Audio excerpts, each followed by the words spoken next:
The Innkeeper by Life Sketcher. Chapter 1291. Enough. Liz distanced herself from the woolly dog standing above Harriet, and quickly drew out a blaster, pointing it at the approaching soldiers, and even shot a few warning shots, stopping them in their tracks. "What the hell is going on?" she asked out loudly, as she looked warily at the woolly dog who had been her partner a short while ago. But in truth, she did not care for the answer. While the woolly dog monologued, she was already using a secret treasure to communicate with Harriet without being detected. "We're surrounded and will be captured soon," she told him. "I can save you, but only if you provide me with the location of the gilded dolphin first. If I tell you the location, you won't need to save me. Get me out of here, and I'll take you to the dolphin myself." "Fine. But if it turns out that you don't actually know where the dolphin is, I'll dump you out in space," she threatened. Ignoring the nonsense being said out loud, explaining how they had all fallen for a trap, Liz activated her teleportation formation back on the ship. Instead of teleporting away herself, it was the woolly dog standing above Harriet who suddenly found himself back on the ship. Besides him, there were a dozen other soldiers who had climbed aboard the ship to ensure Liz couldn't take it to head back. They looked at each other with confusion, but before they could actually do anything, Liz also triggered the explosive she had set up using the ship's battery.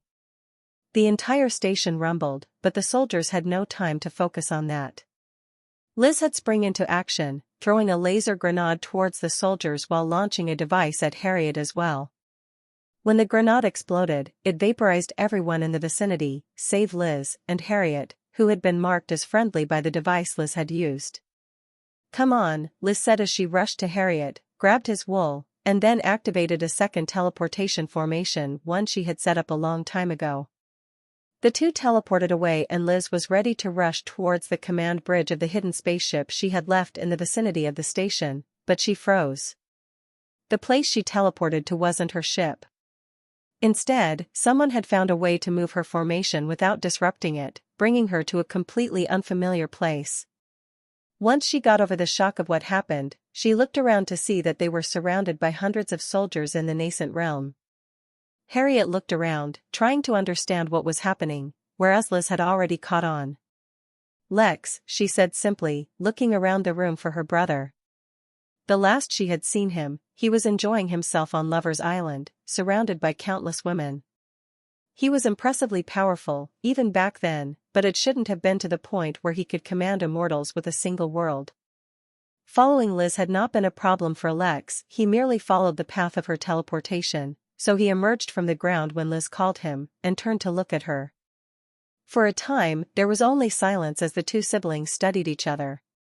Liz looked at him with a wary gaze, a distinct lack of trust in them that Lex easily recognized, as well as doubt at his sudden arrival. It took him but a moment to understand. She did not think he was really Lex, but that instead an enemy was using an illusion to get her to drop her guard. Lex, on the other hand, studied his younger sister. Technically, she was only a couple of years younger than him, though Lex had lived many more years already due to the time difference in their realms. Somehow, though, Liz did not lack for life experiences. Without any support or anything else to fall back on, she had used her own wits to escape the grasp of countless powerful people, traveling the origin realm in search of some unknown objective. "You've been through quite a lot," Lex said after a while. "When I saw Moon she was over the moon to see me. You, on the other hand, are trying to determine if my jugular is still a weakness for me." Liz maintained her cold expression, though he could see a deep hint of embarrassment in her eyes. "How do you want me to react? Bonds of family, or siblings, are just words to us. Our parents are not the most reliable people in the universe, and a majority of the time we've spent together is fake. You've spent more time with a clone of me than actually me. I've never met someone who didn't want to use me somehow. So, brother, tell me how you want to use me?" Lex smiled. "Ah, Liz." She had developed an attitude. Good for her. She had always been a bit of a teacher's pet when they were children. "It's good to see you too, Liz. I'm glad you're doing well.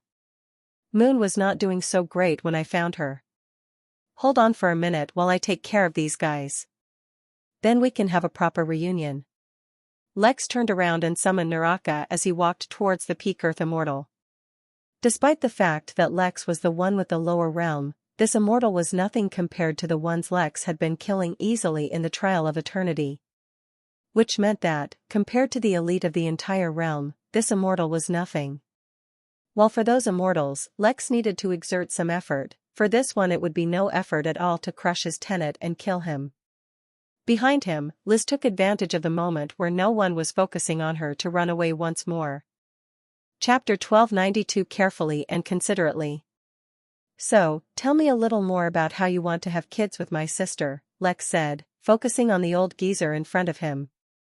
Earth immortals had no effective lifespan, living in perpetuity, and so the only way for an immortal to look older was that if they became immortal at an old age, if they went through significant life experiences which aged them mentally and therefore physically.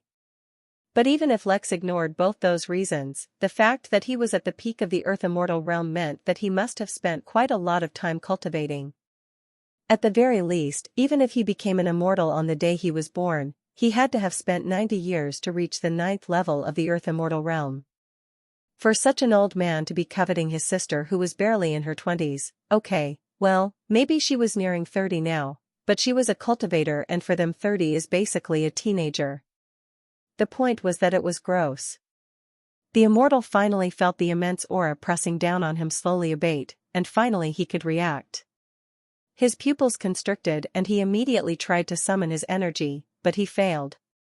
Lex was pressing down on the area with domination, ensuring that no one could do anything he did not ordain. Perhaps if he had been back in the Trial of Eternity, he might face Earth immortals with the strength to ignore his domination. Maybe if he faced stronger races, such as elves of devils, he would encounter some who might find a way to resist. But a mundane human, even if at the peak of the realm, could do nothing. He tried, but even the energy within his own body was unresponsive, locked under Lex's aura. He tried to use his tenet, but as if the hand of a deity was pressing it down, keeping it from acting, his tenet remained unresponsive. Heck, the man could not even move his body. The only part of him that could move a bit was his face, and that was only because Lex wanted to hear him speak. "Go ahead, tell me," said Lex as he walked up to him. The man began, his voice panicked and filled with fear, but he came to an abrupt stop. Lex plunged his hand into the man's chest, grabbing hold of his tenets. "I don't care," Lex said, and pulled his body closer, using only his grip on the tenet as a hold. "What was it that you said? Accept your duty and place, right? Old man, now it is your turn to accept your duty and your place. Your duty is to serve as a warning to those who would seek to harm my family, and your place is that of a cretin." Lex channeled his tenet, manipulating the law of physical force, channeling it into his hand that gripped the tenet. "Why? Because you feel some faint sense of responsibility due to our blood connection? You do not need to. Thank you for your help back there, but I do not wish to burden you anymore. You can go on your merry way, and I'll just live my life the way I have been." Lex frowned. Liz's words sounded harsh, but he could see the emotions underneath. He could sense the turmoil within her mind. She truly did not feel safe in his presence. There was anxiety and fear clouding her mind. She did not believe that he was just helping her out. But instead of feeling hurt or offended, Lex just felt more pissed at his parents. How tough Liz's life must have been for her to become so untrusting of everyone. She was not like Moon, desperate for any connection at all. He could not expect her to jump at the chance of getting help. She had relied on herself for countless years, so now she could not imagine a reality where she could rely on someone else.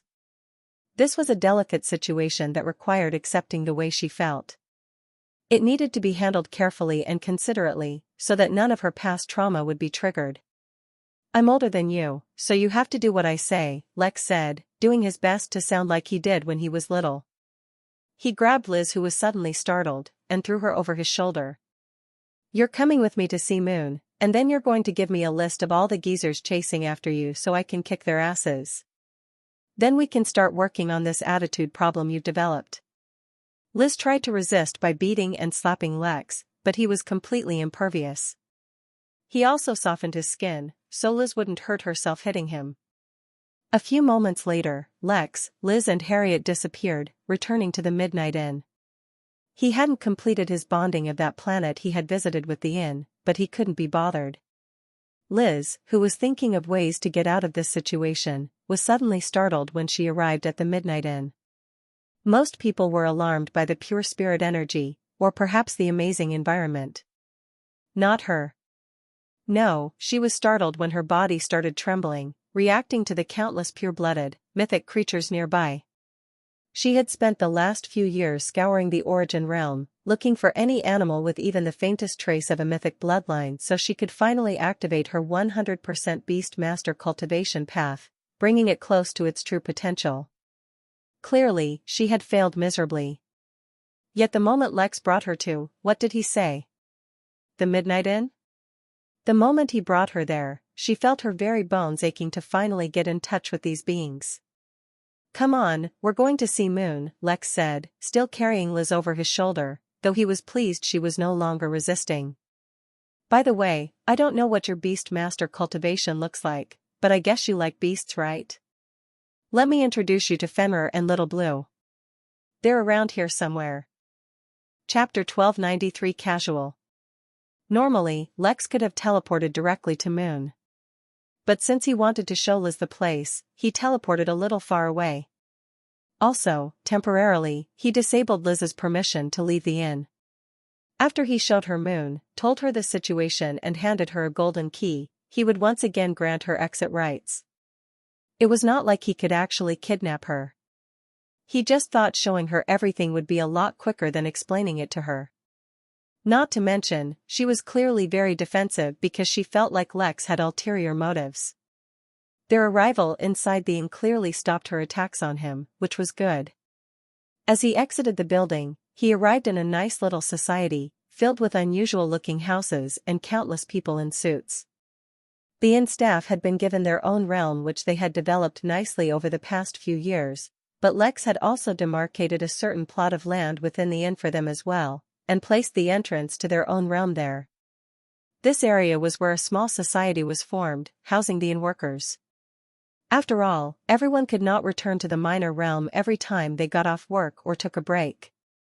There were also countless staff members who preferred to remain in the Midnight Realm, and so they took residence here. Compared to having a home with no physical access that they needed to teleport to, the original arrangement for the staff Lex had set so long ago, having a small society was much better. This place was also entirely designed by the staff, and the planning division would only pass the design plans to Luther, who submitted them to the Innkeeper to arrange. Moon was also resting in a recovery pod in this society, which was one of the main reasons Lex brought Liz here.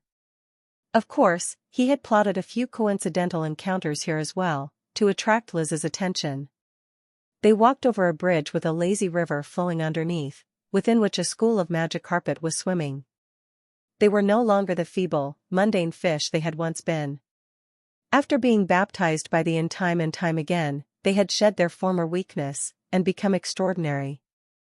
Like I keep saying, this is the Midnight Inn. Of course no one is going to go around hunting animals randomly, not unless they want to die.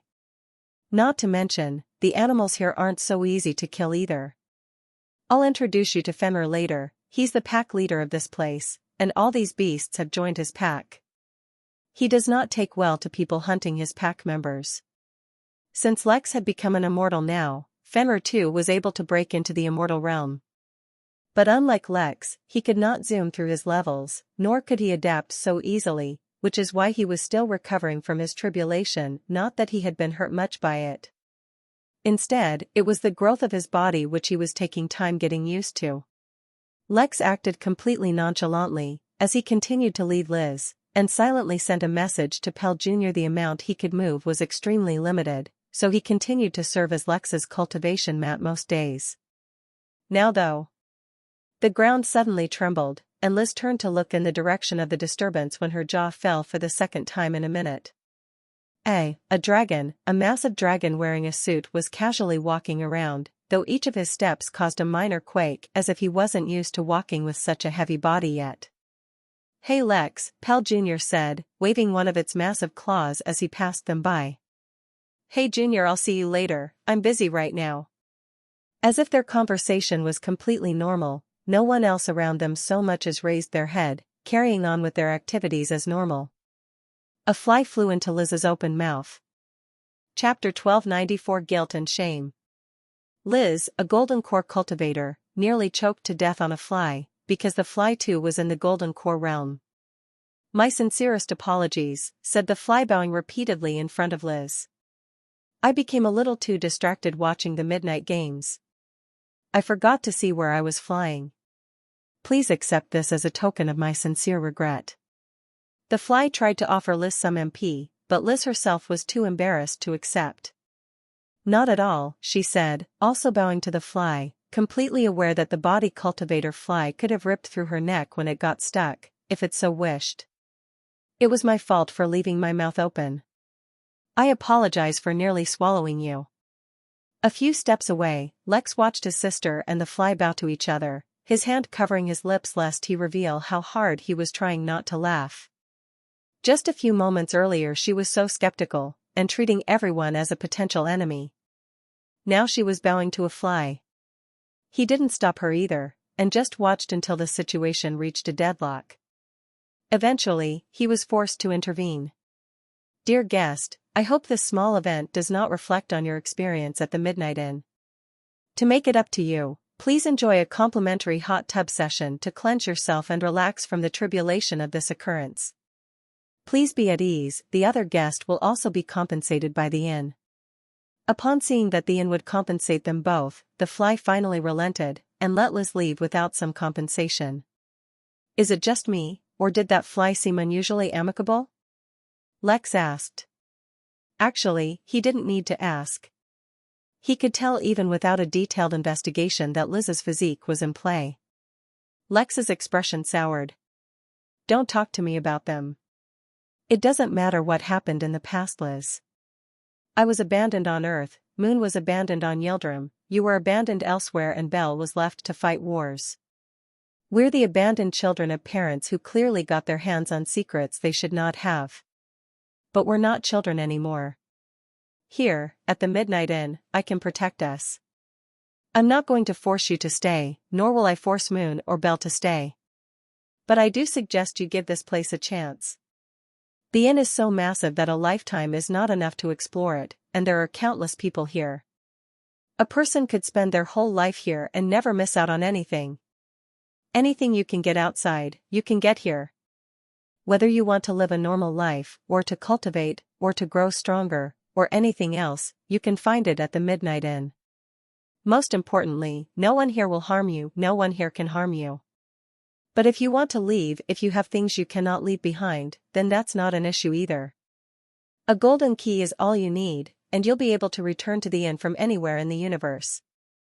Liz continued to stand at the door, looking at Moon.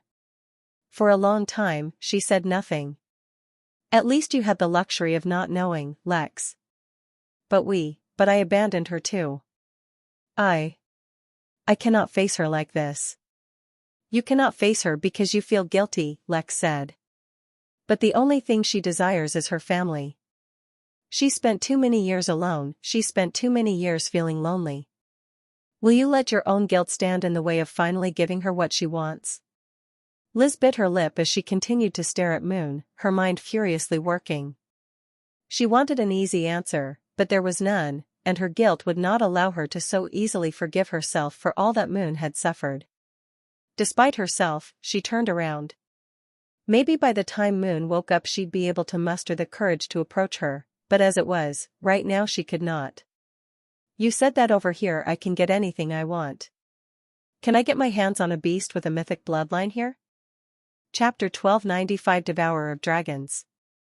The question seemed so cute to Lex. "If I suggest to you, and it's not at the very least an entirely pure-blooded, authentic mythic being, then that would besmirch my reputation. Follow me, and tell me what your requirements are. I won't force you, but if you explain to me how your beast master cultivation works, then I'd be able to offer you the best advice." Liz thought for a moment, holding the golden key to the inn that Lex had handed her, and then disappeared from the inn. Lex raised an eyebrow. Was asking for details of her cultivation too much? Before he could give it much thought, though, she reappeared. Convinced now that she could come and go from the inn as she pleased, Liz felt a little more comfortable as she followed Lex. The Beast Master cultivation path is an offshoot from the Beast Taming cultivation path, which is focused on taming and controlling numerous beasts with immense power. To be a Beast Master, one must first tame a beast, and then form a bond. Once the bond is formed, the Beast Master can then fuse with the beast, absorbing all its strengths and adding them to their own. Theoretically, I can change which beast I fuse with later on, but the first time that bond is formed, the advantage I'll gain will be immense. The 100% affinity I have for this cultivation path means that I can achieve the perfect fusion with whichever beast I form a bond with. Considering how many rare and powerful beasts there are in the universe, the potential for this path of cultivation is actually greater than traditional cultivation. This time, as her gaze fell on the towering mountain in the shape of a man in the distance, Liz managed to resist her jaw dropping. Or maybe she was too frozen to drop her jaw. I can't fuse with something so big," she said, suddenly out of breath. "How will I take it around with me?" "Huh? Oh, don't worry. I wasn't going to ask you to fuse with the mountain man anyway. That's a guest who fell asleep and hasn't woken up yet. If he still doesn't wake up in a couple of years, I'll have to wake him up myself when rent is due." Little Blue was taking its time in coming down, especially when it saw how Liz was stunned by its appearance. It wanted to show off a little more, especially since everyone here was already used to its appearance. Unfortunately for it, Kuan Pung though it might be becoming, and devourer of dragons it may evolve into, but a neglector of Lex it would never be. Lex waved his finger once more, summoning the whale down, and as if a lasso was caught around its neck, the whale was pulled down. "Don't waste so much time, we have things to do," Lex admonished the dragon devourer, and then stepped onto its back, then held out a hand for Liz. "Come aboard. Let me show you some of the options we have, though I think I already have the perfect beast in mind for you." Little Blue moaned in discontent, but it did not throw any tantrums. Lex had once threatened to pull out the feathers on its wings and use them as a quill when he was bothering Lex too much. Although Little Blue was certain Lex was just joking, he didn't have the courage to test it out. Once Liz climbed aboard, still a little dazed, Little Blue finally gained a hint of courage, and flapped its wings with all its might, suddenly dashing through the sky. Although Little Blue was far off from it, Kuan Pung could fly through the stars, going from one star system to the next with a flap of the wings. In comparison, Little Blue still needed a little effort to break the sound barrier. But when it was feeling particularly mischievous, wanting to scare those riding on its back, it could go supersonic in just a few flaps of its wings. Today, though, it managed to do that in a single go. Chapter 1296 Fainted. Liz did not fall off since Lex was keeping an eye on her. Little Blue also did not mean for her to fall off. It was just like a little baby, throwing a tantrum and being mischievous at the same time. As they flew above the landscape of the inn, and Liz laid her eyes on entire mountain ranges made entirely of spirit stones, her brain ceased functioning. She could not imagine such wealth. Even seeing it before her, she could not entirely comprehend what kind of immense monetary value a mountain of spirit stone would end up being. But then again, when one literally had a mountain made of spirit stones, what was the point of money? Money was probably what they burnt to fertilize the ground with ash. She saw lakes of liquid spiritual energy, no that would be called spiritual elixir in this form. She saw natural steam vents, blowing out heated, misty spiritual mist. She saw trees and insects straight out of legend, which had become extinct in most realms according to her academy, and she saw beasts that she didn't even know were real, and imagined as old stories. "Do you mind if I ask you a question?" Lex asked, waking her up from her gawking state. Liz was too stunned to be embarrassed, so she simply nodded. "I heard you went to the Ventura Academy. How come you didn't end up getting a decent beast from them to use for your cultivation?" Liz pursed her lips as she recalled some unpleasant memories. If that was the alternative, she preferred not cultivating at all and accepting death rather than compromising. Lex resisted the urge to sigh, and instead pointed to the planet visible above them. "By the way, since you're so afraid of a mountain, I thought I'd let you know that up above us that is not a planet, but a beast. Actually, I don't know if it counts as a beast yet. That's an egg called a world eater and it evolves into a jorlum. I would have recommended that to you, and I have a spatial ring which allows you to carry a planet with you so it wouldn't be a problem bringing it around, but the world eater is set to become an employee of the inn so I can't really just give it away. By saying he couldn't do such things, Lex made it look like he was just an employee, working under restrictions. But in truth, he did not need to take such considerations, mainly because Liz's brain had stopped working. That mountain was a beast? Sounds good. The planet right above us is a beast.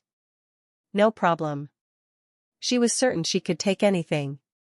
I wouldn't even be surprised if you told me this realm itself was a beast, Liz said, showing the expression of cracking a joke. Oh no, it's not a beast, it's a plant, and I'm already fused with it, so that's off the list as well, Lex said casually. Liz finally fainted, and almost fell off Little Blue. Chapter 1297 Some Kind of Freak. Lex chuckled as he caught Liz and kept her from falling. He asked Little Blue to land while he used a small rejuvenating technique to help alleviate the stress on Liz's mind and help her cope, allowing her to wake up. The truth of the matter was that Liz hadn't slept in days in preparation to save Harriet from that ship, faced near capture from an immortal and was finally rescued from her brother, who she hadn't talked to in years. It was a bit much. Do you want to get some rest first? Lex asked as they stepped off the whale. He could tell just how mentally and physically drained she was, though she didn't show it. No, I'm fine, Liz said as she summoned an inhaler and took a puff. The next moment she seemed completely recovered, as if she was ready to fight a battle. Lex shrugged and continued to lead her, though he made a mental note to skip much of the showing off he had planned and get right to the matter at hand. He quickly considered the best options for Liz in case his first choice didn't work out as he led her to see Fenrir. Even though he cancelled most of his other plans to show off, he still had to introduce Liz to Fenrir. They walked into a meditation room and found Fenrir in his actual, full size, curled up in the middle of the room. Without shrinking himself, Fenrir was actually much larger than Lex. He was approximately the size of 1.5 school buses. The sound of their steps alerted the pup, who looked up and winced as it saw Lex. Although the tribulation was over, Fenrir had suffered quite a few burns during the process. Regardless of how strong he was, for his own race he was still a pup, and so the grievous wounds had caused it to act like a wounded child. He turned his head, showing Lex where he wanted to be scratched. For some reason, her hand froze in the air where it was when she saw Liz. Liz, on the other hand, was listening to Lex's explanation when her eyes locked with Giselle, and she froze as well. An unspoken, uncommunicated tension suddenly built between the two of them, one that Lex also sensed, but did not understand. "Oh, hey Giselle," Lex said in his casual tone, hoping to break the tension. "How was your meditation session? I hope you gained something from it." "It was quite fruitful indeed," she said, a hint of formality entering her tone. "My mastery over the law of time has increased manifold. It will be very difficult for someone in the Earth Immortal realm to challenge me now." Normally, she would not have revealed such sensitive information. But at the moment, she found herself unable to hold back, her gaze filled with open challenge as she looked at Liz. Liz, on the other hand, was only just beginning to warm up to her brother, and even that just barely, but the moment she saw Giselle, she suddenly felt incredibly protective of him, as if she did not want to share her brother with anyone else. After all, he was the only one who had shown her any semblance of familial warmth in many years.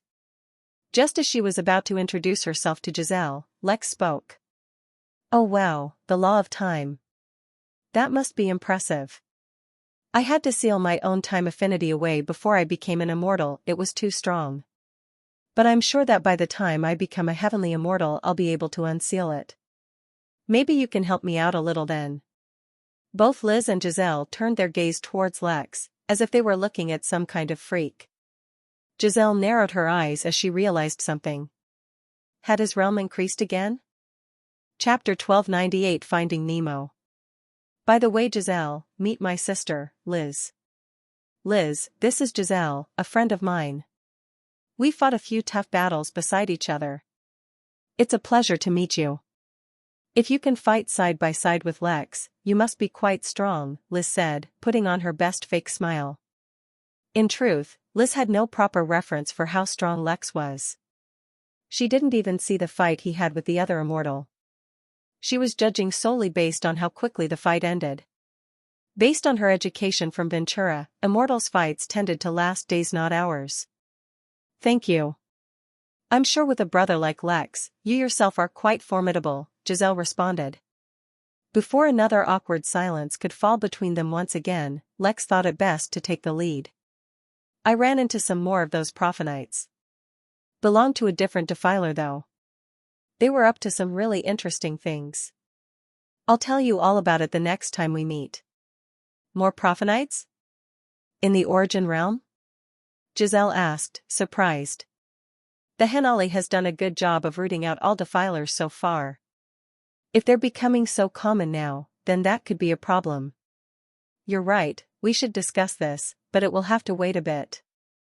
I am about to commence my next tribulation. Oh, that sounds wonderful. Good luck. Lex, are you sure of what you're doing? Mary asked, appearing on his shoulder. There's no harm in trying. It's not even guaranteed that it'll work. You're right, there's no guarantee, Mary said. But if it does work, you know you'll be painting a massive target on Liz, right? Sovereigns, as impressive as they are, able to control the universe at their will, are still not completely invincible. In fact, most sovereigns are actually killed long before they can reach the peak of power. You remember amber chaos resin? It's only formed during the birth of a new realm. Can you imagine how difficult it is, then, for other kinds of new Tao-level ingredients to be formed? Compared to finding them in the wild, it's much easier for a Tao lord to find a sovereign still relatively weak, and use their bodies to nurture Tao treasures or create Tao-level ingredients. After all, even if sovereigns can control the universe, technically, so can the Tao lords. Unless a sovereign's cultivation is high enough, they cannot even run away, let alone fight back. Lex pursed his lips. Other than the galactic sovereign turtle, he had one more sovereign within his inn, which was Nemo.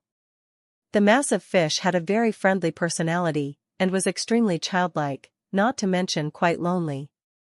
Unfortunately, it was destined to die as things stood, for once the Chaos Sea was used up in the development of the inn, Nemo would have nothing left to sustain its life.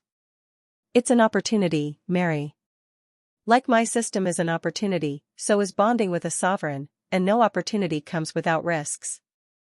I'll let them decide on their own what they want to do. But until then. Since the distance to Nemo was a little far, Lex placed his hand on Liz's shoulder, and teleported both of them to the shore, far away from the inn.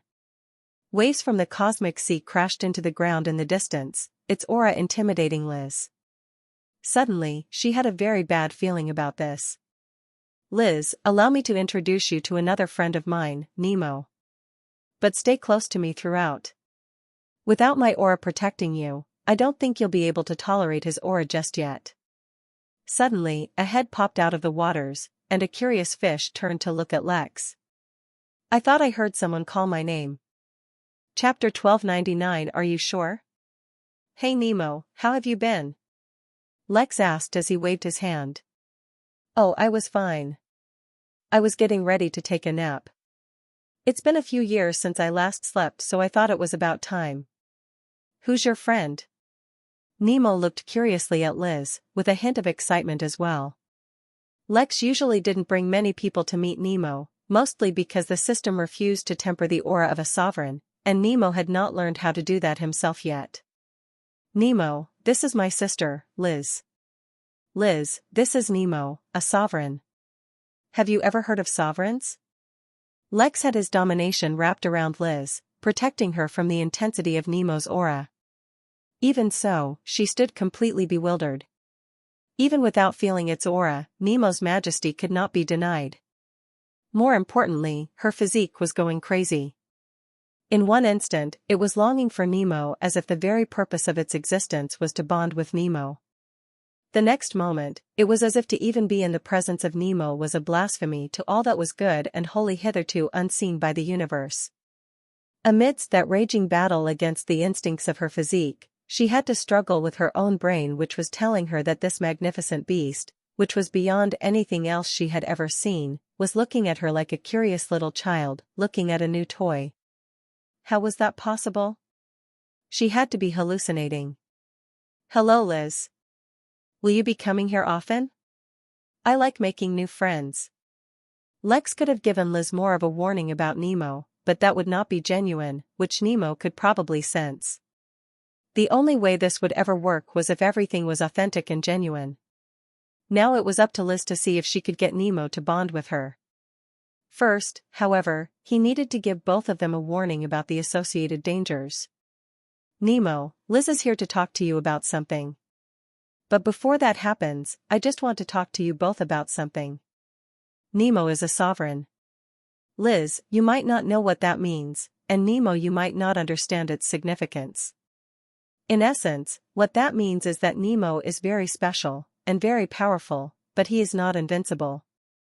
One by one, he made note of the ones he could deal with currently, and planned out how to deal with those who were too strong for him at the moment. It was actually 4 hours later that Liz signaled him to return. "Nemo has agreed to bond with me," Liz said in a solemn, almost slightly fearful voice. "That's good.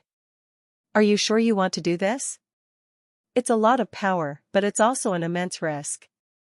A Tao Lord is not something you or I can face right now. It's only death if I fail. What's the big deal? Living in constant fear and suppression, that's what really frightens me." Lex nodded. "What do you need? What can I expect?" "Honestly, I have no idea. I guess we'll find out." Lex looked at Nemo, who was practically jumping with excitement. "And you? Are you sure about this?" Chapter 1300. A few months. "Oh yes, it sounds lovely," Nemo said excitedly. "I'll travel around with Liz, see the world, fight bad guys, save good guys, and make lots of friends. It'll be just like those TV shows Z gave me to watch." Lex froze. Z had given Nemo a collection of anime to watch, which had no doubt affected how he saw reality. Unfortunately, it was unlikely that Nemo could face off against a Tao Lord using the power of friendship, as the anime characters did, but thankfully at least Liz had a steady head on her shoulders. The incredible foresight and caution that she showed when Lex was following her set his mind at ease. Even if she went out, she would be incredibly careful about displaying her power, and would not attract undue attention. That put his mind at ease. Besides, he was genuinely glad that Nemo would no longer feel so lonely, and that Liz would grow stronger as well. The stronger his family became, the less he'd have to worry about them. "All right then, you guys go ahead. I've let the inn staff know that you are undergoing bonding here, so no one will bother you. NOVLB //JNN. It's just a normal bonding process." "It doesn't take long," said Liz, unaware of the massive flag she just raised. Lex, too, did not point it out to her, first because he did not believe in such things, and second because he had no problem with Liz spending a long time inside the inn for whatever reason. "All right then, before we start, we need to go somewhere secluded as there can be no disturbances." But Lex was actually not interested in fusing with Fenrir, or any other beast for that matter. He just wanted to understand what was happening. Still shrouded by domination, Liz was able to approach Nemo without issue. But the next step, which involved touching the fish, would bypass the protection of the aura. Aware that the influence of Nemo's body might stun her, she prepared the technique as best as she could before making contact. In truth, she was supposed to complete the technique after making contact, but the moment Liz touched Nemo, her mind blanked out. Though she was awake, she completely lost the ability to think, and became akin to a waking vegetable. The technique, however, continued to operate on its own, as if she was still driving it. After all, Nemo wanted the technique to operate properly and come into full effect, so how could it not? Lex had to disable his left eye's analytical ability at that point, and just watched as both Liz and Nemo began shining in white. He was reminded of an anime he used to watch that had animals similar to beasts that underwent evolutions. Every time the beasts in that anime evolved, their body was covered in a white light, leaving only their outlines visible. Liz and Nemo were in a similar situation. Based on his extensive experience messing with things he definitely shouldn't, and putting universal scale treasures inside his body, Lex estimated that it would take at least a few months for the bonding process to finish. He teleported away to his office, and then put up countless barriers all around the area Liz and Nemo were. Once everything was done, Lex teleported over to Cassandra. He was a busy man, it was important to keep up with all his tasks. Although going to the crystal realm wasn't an urgent task for him, the fact that he kept thinking about it meant that his instincts were guiding him to it. In that case, it was best to make haste. Chapter 1301 Accidentally Become a Downlord. Just as Lex was getting ready to teleport over to Cassandra, he received a few reports about issues occurring within the Midnight Games. Although he had taken precautions to avoid external interference on the planets, no preparation was perfect. It seemed that certain people participating within the Midnight Games had received external bribes from people who had ulterior motives for some of the planets where the war was occurring, or the participating planets. Wartime was perfect to conduct sabotage and assassinations, and so people found a way to make it happen. The most ideal thing was for the assassination targets to die during the war itself, which was easily achievable. Many times, the assassins didn't even need to strike on their own. They just needed to ensure reinforcements would not arrive in a timely manner if their targets were under pressure. This was not entirely Lex's problem. Anyone who participated in war would know the risks they took. But considering that Lex created this entire war for personal reasons made him feel like their deaths were, to a small degree, his fault. The fix was an easy one. He made some changes to the Midnight Games using his authority, and people who would purposefully sabotage allies during war would be deemed traitors, and would be marked as such by the system. Killing a traitor was equivalent to 100 enemy kills. It was not a perfect solution, since Lex was familiar with the concept for suicide warriors, but it would stabilize the situation for now. Lex was once again reminded of how much work he was delegating to his staff members and the system, which renewed his intention to spend more time managing the once this next task was done. With his changes implemented, Lex teleported over to Cassandra. Lex summoned the power of Lotus, bringing forth the associated tattoos. The in would suppress his aura from hurting anyone nearby, but Cassandra still felt it and paused briefly.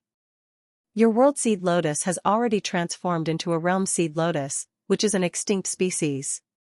Since it is bonded with you, you can consider using some of the Jorlum blood and meat as fertilizer for its realm, but only a small amount. That will boost the growth of the lotus, while bringing you the associated feedback as well. I'll do just that, said Lex. He hadn't thought that even the brand new realm could benefit from using Jorlum blood as fertilizer. Clearly, this was an ingredient on another level. Here, once you take a look at my sister, we can head to the crystal realm, said Lex as he brought Cassandra to the still sleeping moon. Though Cassandra was conserving energy, she had already promised Lex to take a look at Moon, so she extended her spiritual energy, then looked at Lex with an unusual expression. What's wrong? Lex asked, confused. Cassandra didn't look worried, so it couldn't be bad news, right? You are nurturing a realm inside of yourself due to your connection to the lotus. In your case, you are nurturing a realm by association, or doing it indirectly. That does not mean that there is a real realm inside your body. Your sister's situation is similar, and yet different.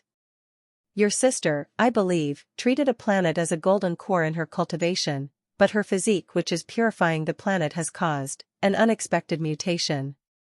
The planet within her has turned into a realm seed, so just like you, your sister is nurturing a realm inside of herself, except that in her case it's quite literal. I'm afraid she won't wake up till the realm matures, and when she wakes up, with an actual physical realm serving as her core, she might directly become a demi-Downlord, or even a real Downlord. Chapter 1302 Please consult with me in the future.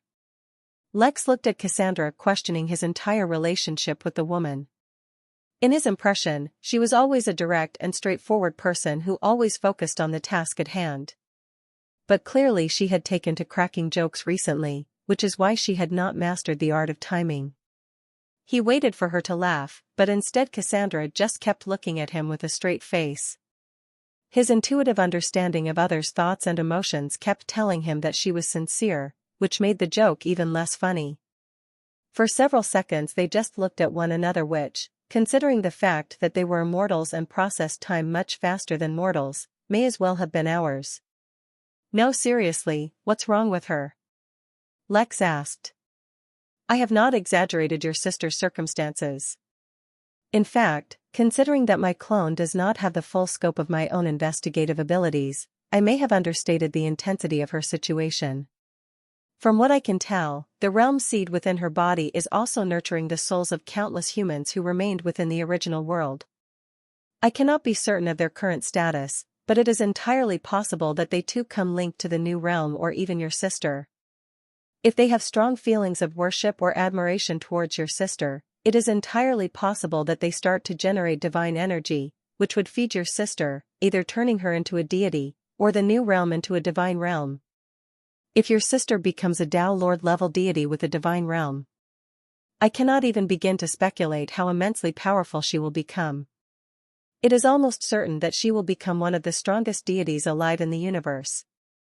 For that reason, I actually encourage you to shift her from the Midnight Inn to the Temple of Fasting. The Temple of Fasting is specially equipped to stay hidden from even Tao-level entities, preserving the possibility of a resurgence among humans. This way, no one will be able to discover her existence at all, including those Tao-level entities who seek to keep humanity suppressed. Of course, this is just my suggestion. If the Innkeeper is willing to hide your sister, then I'm sure she is just as safe here as she would be within the Temple of Fasting. It's just that, if she is moved to the temple, then the Innkeeper will avoid being pulled into this power struggle prematurely. For the sake of full disclosure, I also have to admit that I have never seen a physique like your sister's. If she is moved to the temple, then we can look more deeply into the details of her physique. Are you saying that the destiny-ranked protection formation of the Midnight Inn is not enough to hide Moon from being detected by other Tao beings? Lex asked, ignoring the enormity of everything else that Cassandra just said. How long do you think it will take her to complete her bond? Lex asked. He did not think it would be much of an issue to convince Liz to stay in the inn for a while. The Midnight Realm was big enough for her to explore for quite a while, not to mention the many minor realms it held. That is completely up to how long the Sovereign thinks it should take, Cassandra said, a rare hint of fatigue showing up on her face. Let's hurry to the Crystal Realm now. My clone is running out of energy. Lex nodded, and then teleported the two of them to the Crystal Realm. This technically counted as a use of Cassandra's privilege, as well as Lex's increased authority over the system. Otherwise it was not so straightforward for guests to travel to the other realms connected to the inn. It had been a long time since Lex had come to the Crystal Realm, and from what he recalled the entire realm was being engulfed by a savage war consisting of hundreds of thousands of immortals. Such a vast number of immortals was difficult to gather even among the average Hugan battlefield within the Origin Realm. Considering the fact that the Crystal Realm was also suffering from a severe weakness in the foundation of the realm itself, Lex expected that the war had caused the situation to deteriorate. When he arrived in the realm, however, he discovered the opposite to be true.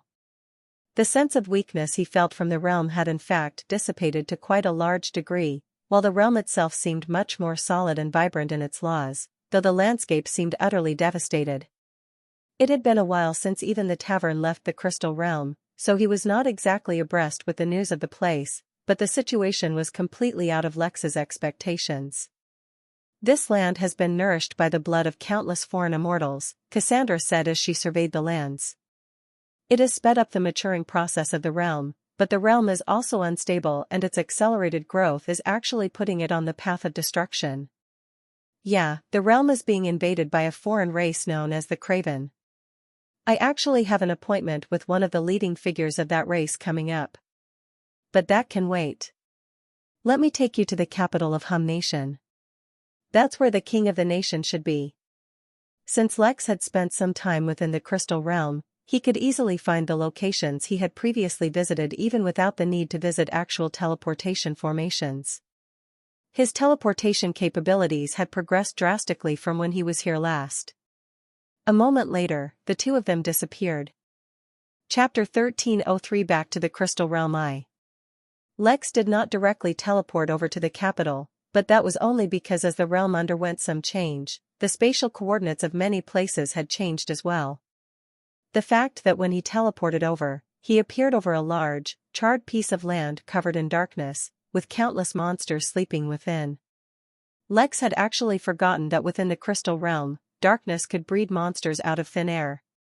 He was quite curious about how such a thing was possible, in terms of laws, and would definitely take some time to look into it.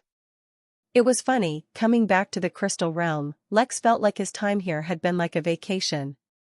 Yet it was within the crystal realm where he faced some of his greatest humiliations. It was here that the crystal race tried to imprison him. It was here that the Craven attacked the tavern, nearly killing all his workers. He had to run away from King Cornelius too because of how weak he was, and it was here that he had been looked down upon by the two deities who led the soul and Frio birds. Of course, this was just a simple guess based on his limited knowledge of things. Whatever it would be called, and whatever traits it would have, that was countless years in the future, and too far from Lex. What mattered more was that whatever was happening inside the crystal realm was a much more tame version of what was happening in the whole universe. The guy we're going to meet, King Cornelius, is also a member of Ventura. Last time I talked to him, he claimed to be trying to redeem the realm from its current manager by providing enough merits to Ventura. I don't know if it's possible, but he is an ambitious man. He is not planning just his own growth, but that of the entire realm. For what it was worth, Lex hoped that Cornelius would discover a way to redeem the realm. The crystal realm was quite massive, at least as far as Lex was concerned, and was home to countless beings. Even though a lot of them were incredibly shady, that did not mean the whole realm deserved to die. Also, Lex himself was quite interested in the realm. It held many secrets, and though Lex was not interested in taking huge risks for resources anymore, within the crystal realm, he was now near the peak of power. He feared nothing here, which meant that he could explore the secrets of the realm freely.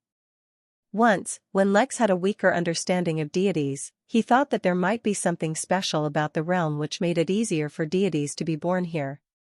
While now he knew that such a thing was not necessarily true, his gut told him that this realm was far from normal. By the way, I just remembered something. Someone once told me that the Craven are devouring the laws of this realm, using them to nurture Earth immortals. How is that possible? Lex asked once he teleported one more time, and still did not end up in the capital. It seemed the realm had changed a lot. But the fact that he couldn't find the capital was fine, but why could he find no signs of Hum Nation?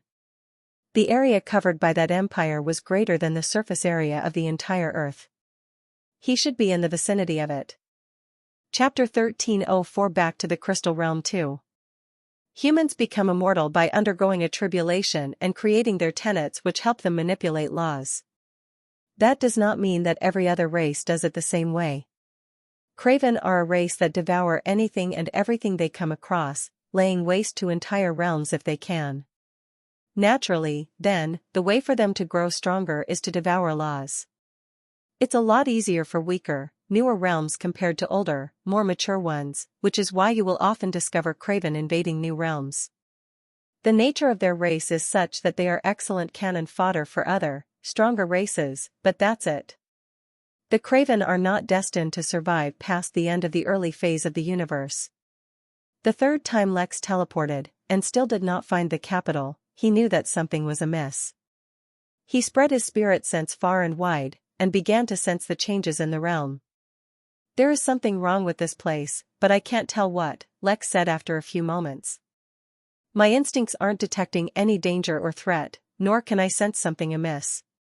But there has to be something wrong, or else I wouldn't make a mistake while teleporting thrice.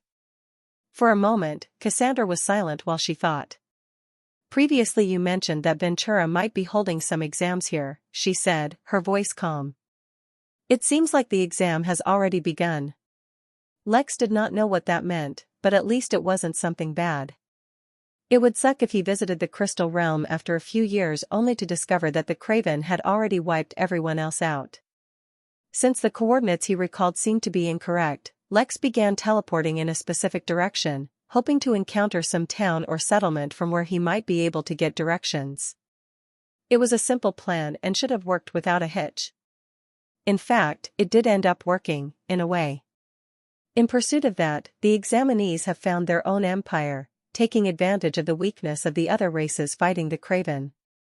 None of the guards and soldiers in this base were high enough of a level to know the actual plan of the examinees, but they appear to be just spreading chaos where and when they can. They're killing as many immortals as they can, regardless of whether they're Craven or from the other races. I'm sure there is more to their plan, but none of the soldiers here know what it is. A bold strategy, even if it is an idiotic one, Cassandra praised, or came as close to praise as she could. The good news for us, at least, is that I know where to go. I'm not sure how, but in the last few years, the size of the realm has grown nearly 30%. That's an immense amount of growth for a very short amount of time. Even the Midnight Realm, despite being filled with the cosmic sea, is not growing as quickly as that. Lex looked down at the imps and hellions that filled the base, but then decided to ignore them.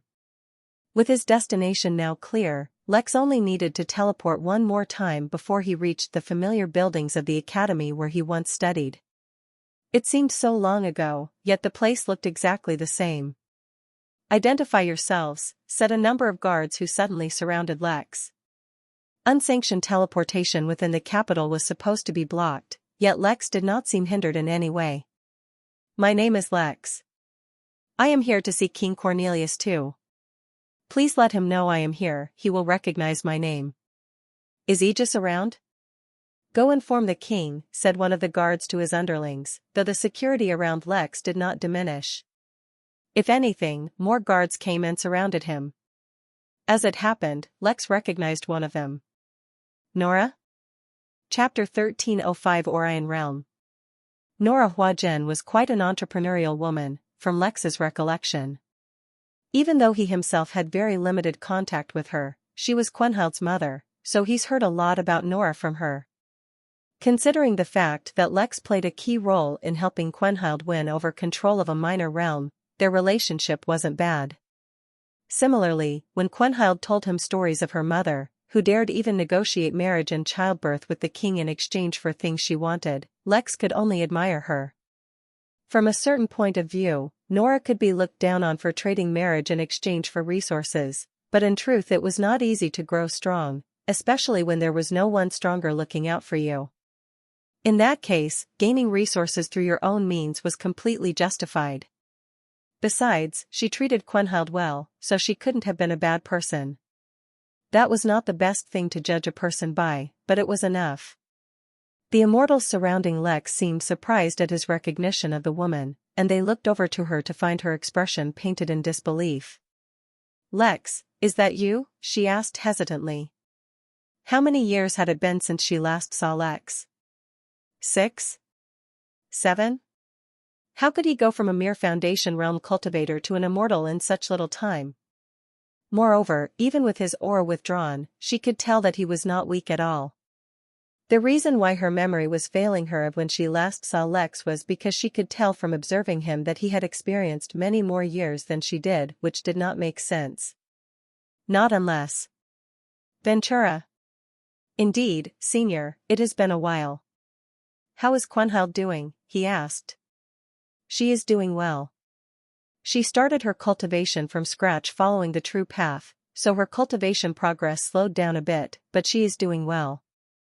The true path was when humans cultivated spirit energy, their body and their soul all together. For general humans, cultivating all three was too difficult, and would limit their growth, so they usually stuck to only one or two. The fact that cultivating only one was a norm, not only in the crystal realm but the entire universe, was a testament to how weak the human race was as a whole. That's great to hear. Please send her my regards. By the way, do you think it would be possible to meet with the king? I have come from far away, and brought a guest who I think the king would be very interested in meeting. How long has it been since you returned to the crystal realm? Nora asked, instead of directly replying. We only just came back a short while ago. Lex. It's good to see you again. he said as he got up, not in the least surprised by Lex's rapid growth and strength. Cornelius was one of the few who had seen Lex's backer, the Innkeeper, when he visited the Crystal Realm. With someone so powerful backing him up, Cornelius wouldn't be surprised if Lex had already surpassed the Earth Immortal realm.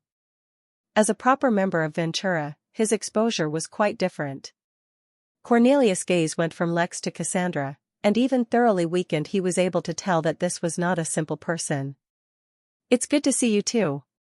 I hope my sudden arrival was not a burden on your health." "It is what it is," Cornelius said with a shrug. "It will take me a few months before I can recover completely. I can't waste that time doing nothing." "There are a few reasons I wanted to meet with you," Les informed the man. "Not in the least, because the Innkeeper thought that you and Cassandra might benefit from talking to each other. Allow me to introduce you, this is Cassandra, my teacher.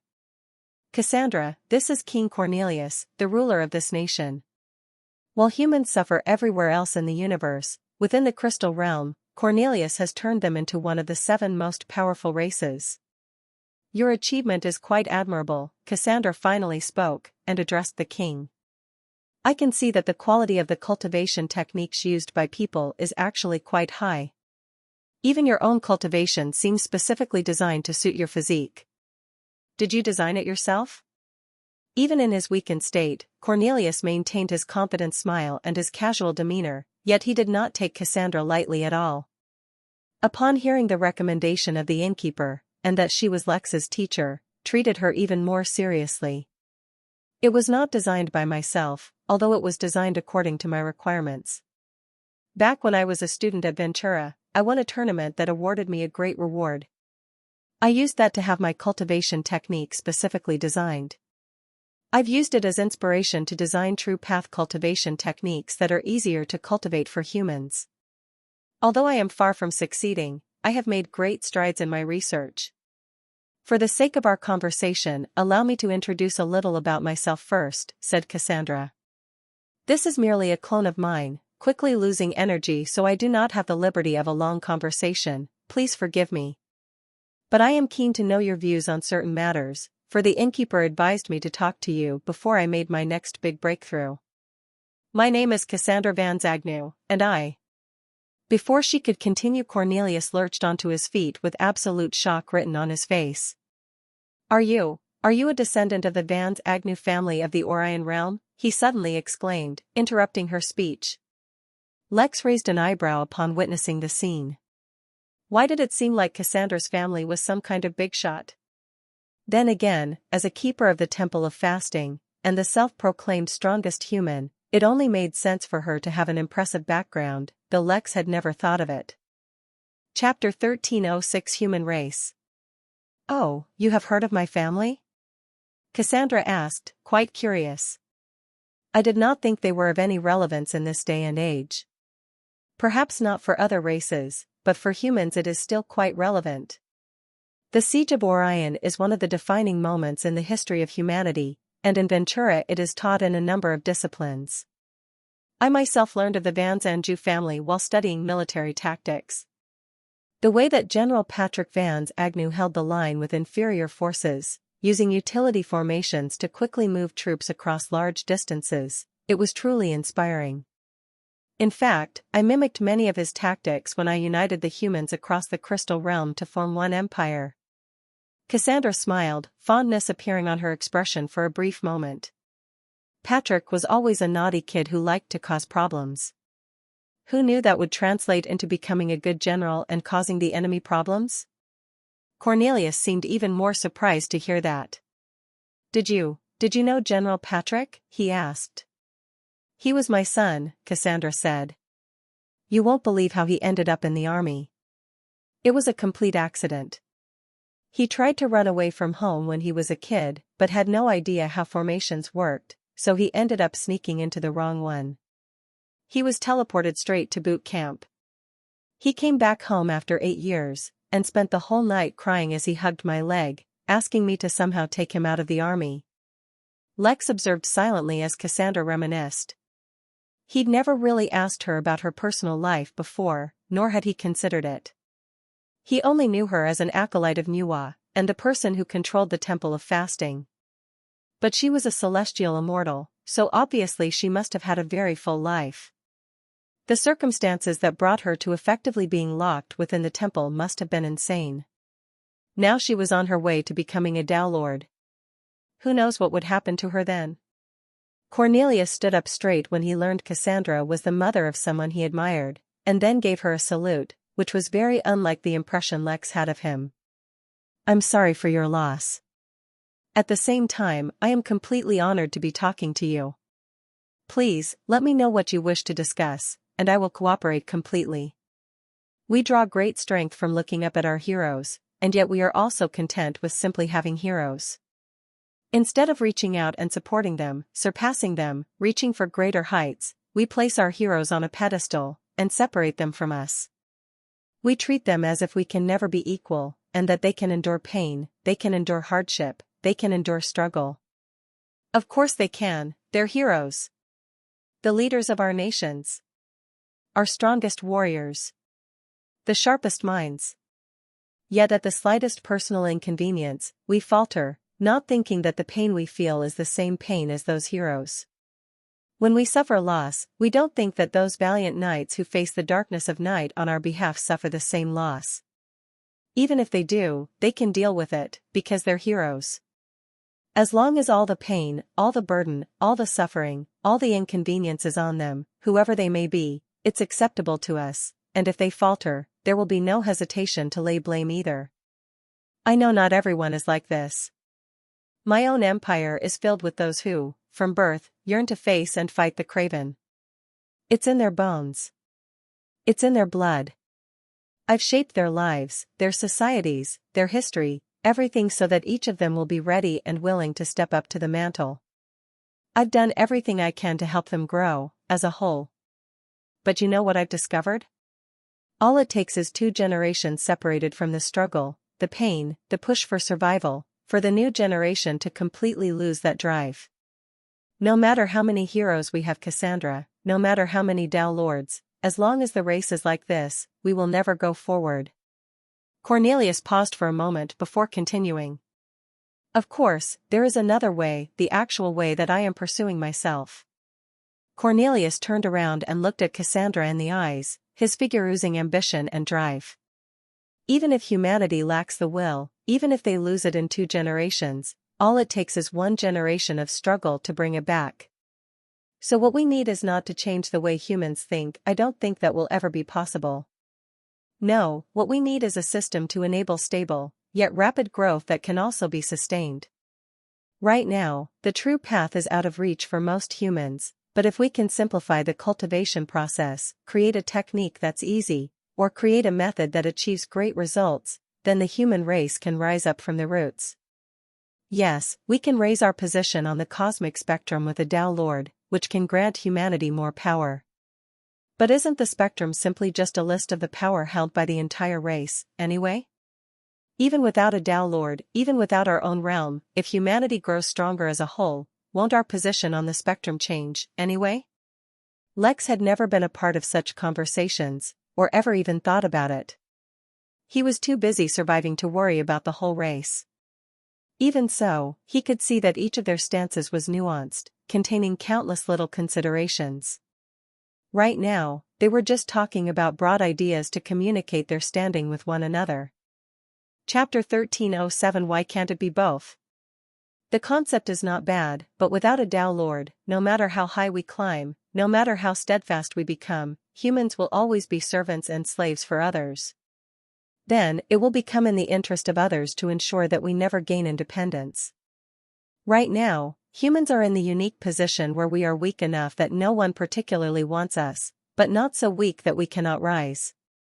You talk about the battles in Orion, but it's a fact that no matter how hard we fought, how well we defended, how well we attacked, from the very onset our defeat was set in stone.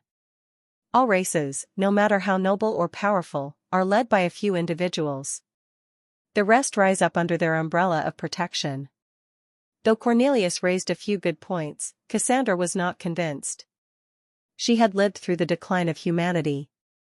We humans were not always like this. We did have some who achieved the Tao. We too were once paragons of power. The human race was looked up to by many, so long ago. But as the first kings of humanity fell, one by one, the situation deteriorated. There was no lack of chivalrous people back then. There was no lack of those with courage and determination, and while their sacrifices have saved humanity from much harsher fates, where are we now? We have no voice in the universe, no say.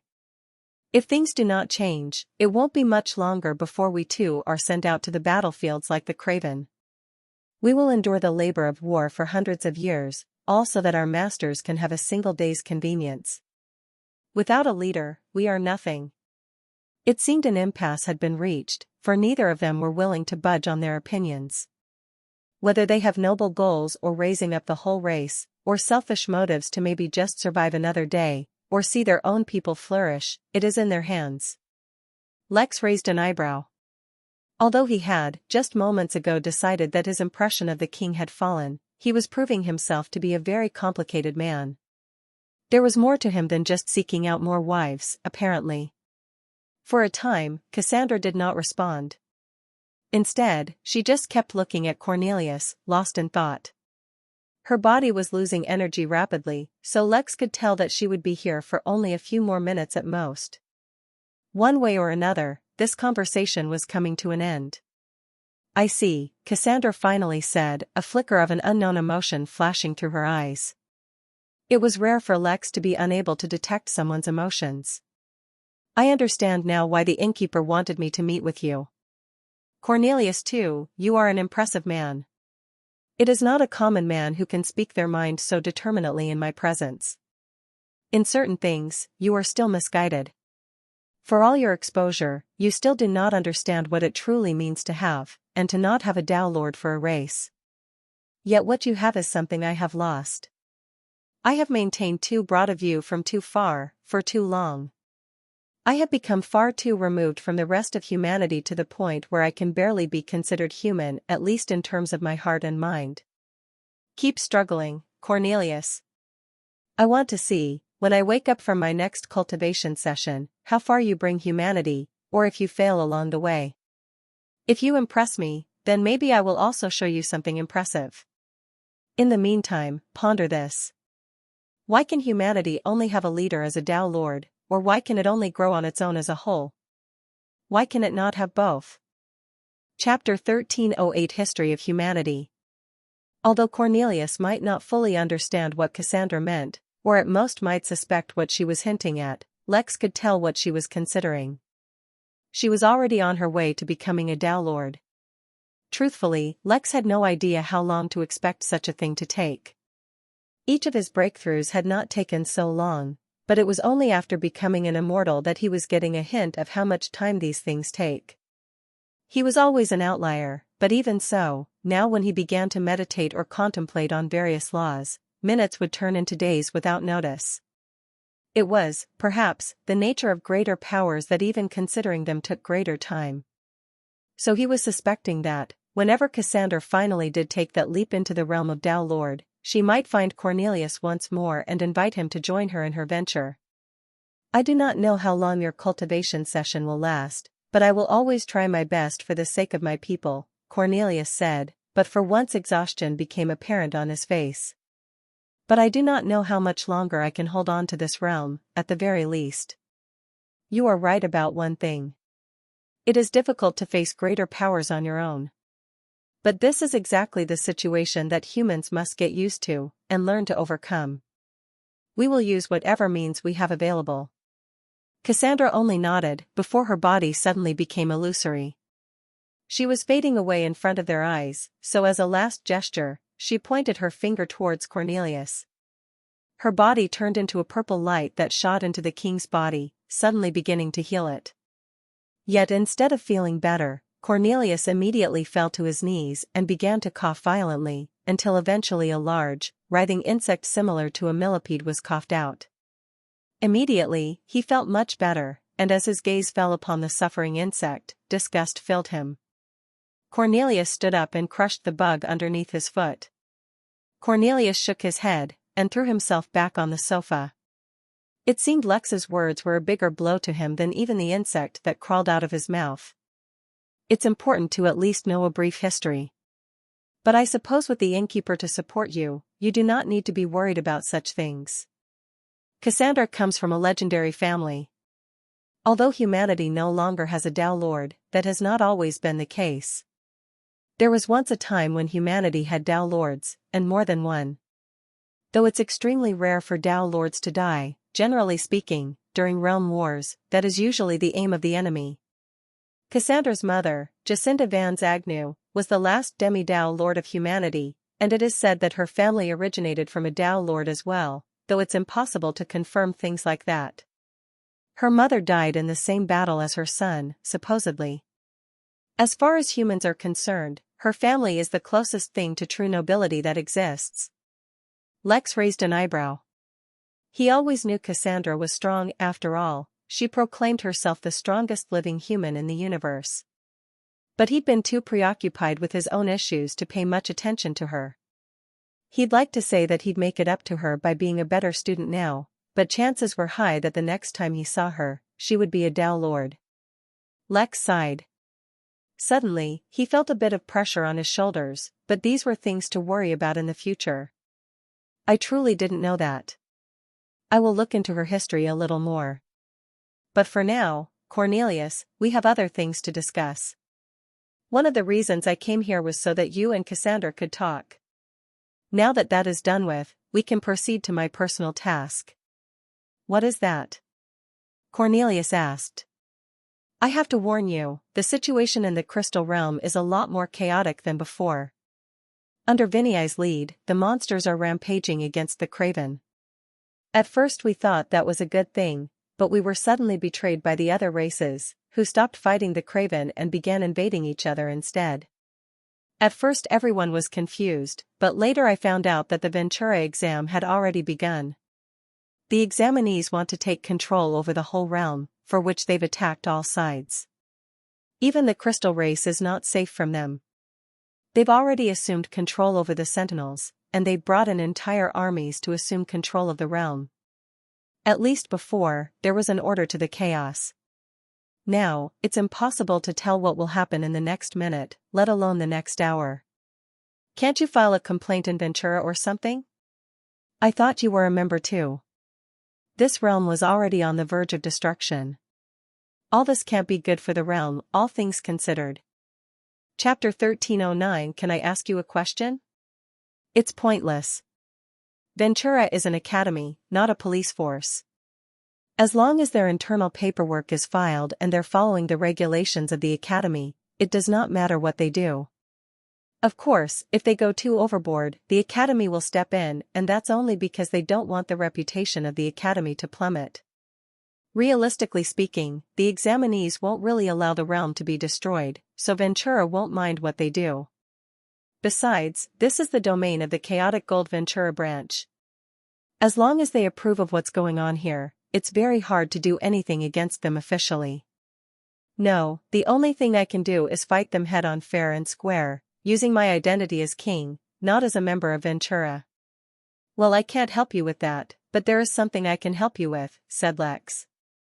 I am here for Belial. I don't know the hierarchy of the Craven, but the last time I saw him, the tiny Craven seemed like he was someone important. Either way, I am going to kill him, and anyone else that stands in my way. I came to you for any and all information that can help me complete that task. Belial, huh? Cornelius mused as his mind wandered. He had learned that the Craven prince who had attacked the Midnight Tavern all those years ago had taken to hiding in a panic room for years, which is mostly what saved him from Vinny's wrath. Though the monster remained at the peak of Earth Immortal, its strength far outstripped common heavenly immortals. He was nearly invincible within the realm, only the two deity birds barely matching up to it. It was only after the exam began that he was forced to leave his panic room. Yet Vinny was no longer as unbridled in his conquest anymore, simply because he too had been targeted by those examinees, much like Cornelius had, and much like Cornelius, he had also been injured. It won't be easy to get to him, he never comes to the front lines, always commanding the war from the back. I'm sure you noticed that his build was much smaller than a regular Craven's. That's because, among Craven, there is a genuine difference biologically between commoners and nobility. I've heard, from quite a few sources, that you're exceptionally strong as far as an earth immortal is concerned. I normally wouldn't care, but the people who told me that have a very high standard. I'm curious if you'd be willing to spar with me. I'm very interested in learning from you.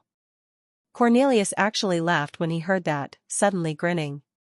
Kid, of course I'm strong. Everyone suppressing their cultivation forcefully instead of moving to the next realm would be strong. My situation is simple. If I enter the heavenly immortal realm, I can no longer lead my empire. At the same time, I cannot stay at my current strength forever. So I have spent a lot of time developing ways to increase my strength. I've dissected the art. If you're interested in learning from me, I don't mind teaching you. In fact, considering who your other teacher is, I'd consider it an honor to be able to teach you anything. In that case, let's go somewhere private. No time like the present. Cornelius looked at Lex and smiled. He teleported the both of them away from the city, and to a barren mountain range. The mountains were made entirely of rock and the valleys were willed with desert sand. It did not look like anyone would miss this place in case he went a little overboard.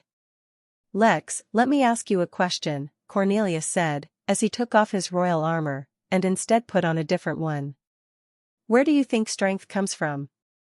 Chapter 13:10 Recipe for Perfection. Lex looked at Cornelius, unsure of how to answer that question. Was he asking literally or philosophically? After a moment, Lex gave the best answer he could think of. It comes from your cultivation. The better your cultivation, the more strength you have. Actually, there were quite a few more things he could say about where strength comes from, but relying on a system or getting a unique cultivation technique were not really something that could be applied to the general public, so he refrained from mentioning them. I suppose you could say that, said Cornelius. You could also be wrong. Putting on his new armor did not take long, though for some reason he did not put on any gloves. Once he was ready, he pulled out a simple, wooden longbow and a single arrow. Cultivation is just one part of the puzzle, Lex. Strength is the sum of your entire being. While such a statement might sound abstract, I am being quite literal when I say this. I am going to give you a simple demonstration. The armor I'm wearing now has been specially designed. It can limit my strength and body to any realm I so wish. At the moment I have limited it to the average mortal human born in the crystal realm.